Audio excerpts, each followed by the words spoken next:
One of the most powerful tools to justify the development of a new product or even securing investment from a VC is to do a TAM SAM SOM calculation. You might be wondering why this is important. Well, when you do this, you're justifying to that person that has to approve your investment or approve your new product idea that you have actually looked into the market, that you have done the research, and that you understand the different personas that you are going to be trying to target, the different type of companies, businesses. So you have a deeper understanding of what that opportunity really is and who you should be addressing first to be able to be successful. So I'm going to start by defining what TAM, SAM, and SOM are first. And just to let you know, I've used a report from ProductPlan about the status of product management to use that report to some kind of a basis for the examples that I'm showing there. So if you want to check it out, there is a link in the description down below. So first, TAM, total addressable market. This is the total market that is out there that potentially your product could reach to, without taking into consideration any type of competitors that might be out there. Obviously, this is not a market that you are able to address ever.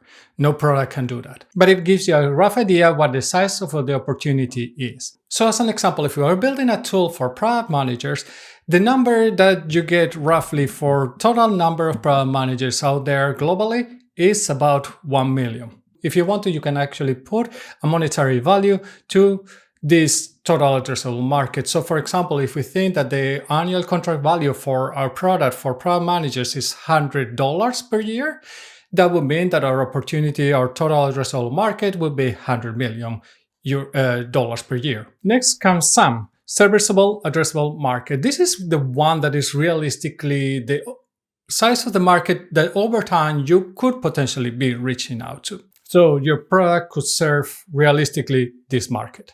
So here you're going to add some criteria to this serviceable addressable market that are going to filter out some of the people that are in the total addressable market, meaning that you are going to define things like what type of product managers am I addressing, or what type of companies am I looking into or that my product is going to service. So if we go back to our example, let's say that our tool is only for small or medium-sized companies. Let's say that we put the limit on less than 500 employees per company.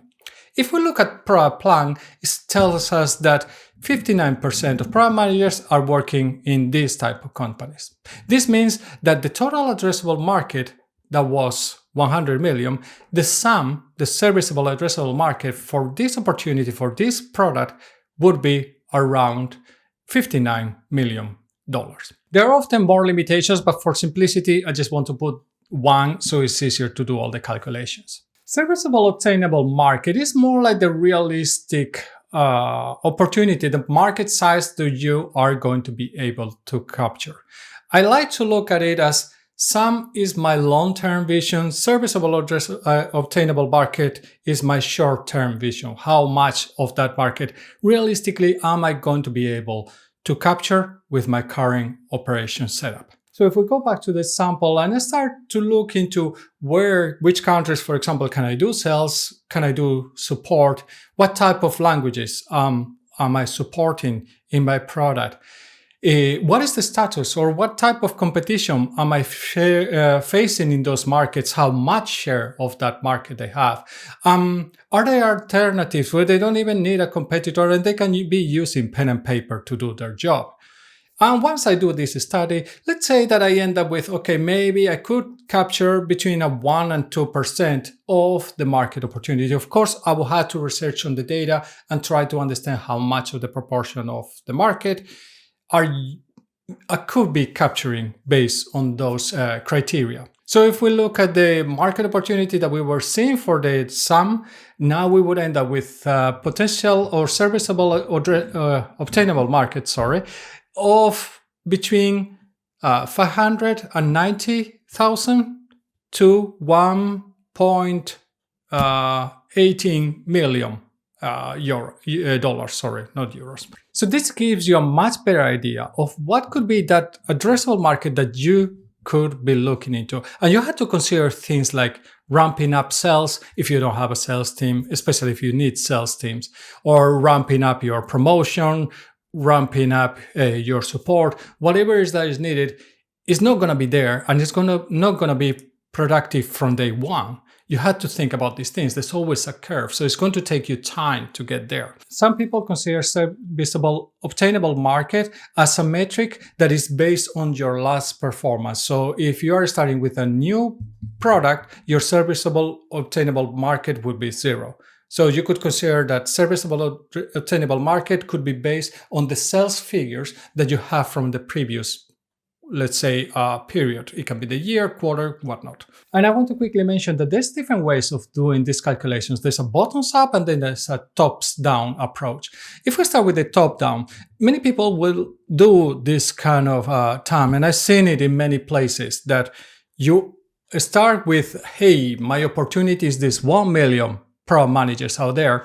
If I capture 1% of them and I'm selling for $100 per year, or my annual contract value is $100 per year, then I'm going to end up with, a 1 million opportunity per year.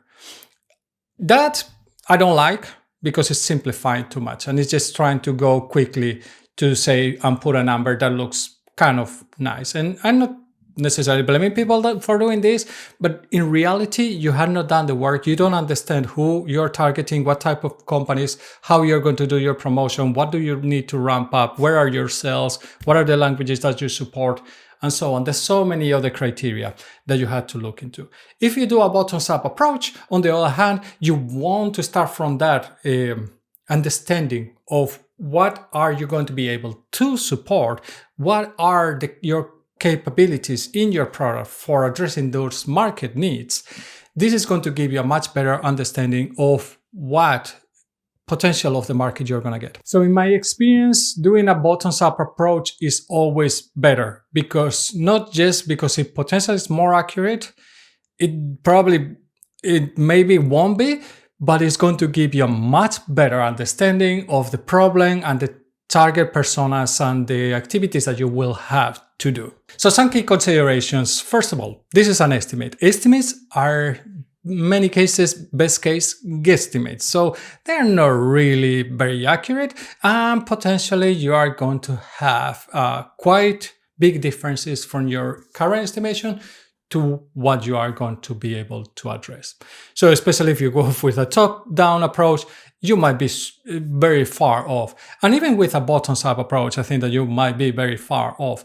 But at least you know how to move forward, and at least you have short-term targets of what to be building. From my experience, decision makers are not always so caught up by the number. I mean, a number can be very flashy, but they really want to know if you understand the opportunity that you have, if you understand what is needed to be done to address that market need, that new opportunity, that total addressable market. Because you have done the work to understand and research those needs and where your product is going to be focused. You really have focused, you really have niched down and actually chosen what is going to be that opportunity, that problem, and how you are going to build the go-to-market to be able to address it. Another thing to take into consideration that I've seen in different companies is that large companies tend to rely quite a bit in different type of TAM SAM SOM studies to understand opportunities. So if an opportunity has a large sum, they might prioritize it over one that has a smaller sum. And that's a good reason for that, because there's a bigger opportunity for them to tackle.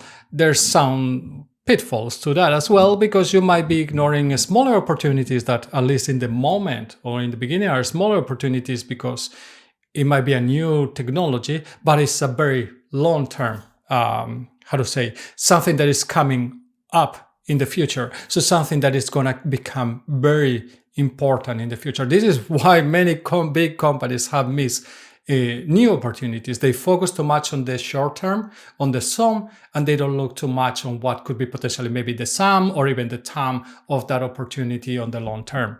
I would also say that balance the effort that you are going to put in this work. If you really start working on this and doing the research, you might spend a ton of time, and that might be good. It might get you to understand better the problem and might be giving you the tools to build your strategy, your go-to-market strategy. Where are you going to be selling? What is the functionality that has to be in the product?